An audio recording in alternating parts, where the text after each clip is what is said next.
करने आने चाहिए, जो कि हैं यूरोप को आते हैं। $100 बिलियन इसराइल का अप्रूव पाकिस्तान में कर सकते हैं, क्यों? पाकिस्तान में नंबर ही तो हैं। रास्ते में कौन आया मेरे और पब्लिक के? मदरसा।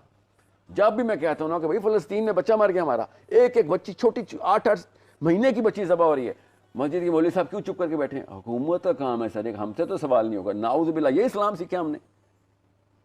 आपके सामने एक बच्ची ज़बा हो रही हो, असली में किसी और की माँ आपको दवाई दे रही हो और आप कहें मेरे नवाज शरीफ ने मना किया है तुझे, मैं कुछ नहीं कहूँगा, और ये इस्लाम है? आप लोगों को ये इस्लाम पहुंचा कि हाँ जी यही पहुंचा है, इसलिए मदरसा डाउन हुआ है, इसलिए कोई इज्जत नहीं करता। 7 अक्टूबर के बाद तो किसी आलम को मेरे सामने बैठने की जरूरत नहीं होनी चाहिए, क्योंकि ये सवाल मैं करता हूं कि फ़लस्तीन की बच्ची के पीछे आप लोगों ने पूरी की पूरी हुकूमत को गर्दन से पकड़ के फ़लस्तीन क्यों नहीं भेजा? आपके पास तो मस्जिदें थी, लाखों में मस्जिद थी, मगर आपके पास पता क्या था? आपके पास वो फतवा था कि नहीं, इन लोगों के खिलाफ मैंने बात नहीं करनी।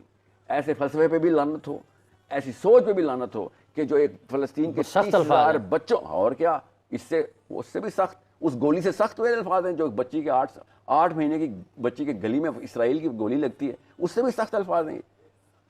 मोहम्मद बिन सलमान की बैत करना सख्त है या फिर उस बच्ची को मरना सख्त है? आप मुझे बताएं कौन सी चीज़ ज़्यादा सख्त है?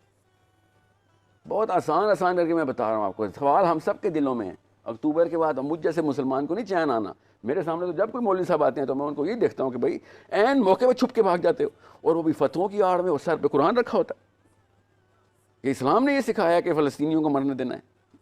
ये कौन सा इस्लाम है जो हम तो कुफार को मरने नहीं देते? साहब मेरी बात सुने, मुफ्ती साहब को शामिल, कुफार को मरने नहीं देते। मुफ्ती साहब को शामिल करने को दिया, मुफ्ती साहब की भी गुफ्तगू। जी मुफ्ती साहब, टाइम दिया आपको? आपको भी मिल जाएगा। नहीं तो फिर ये तो तरीकाकार नहीं ना।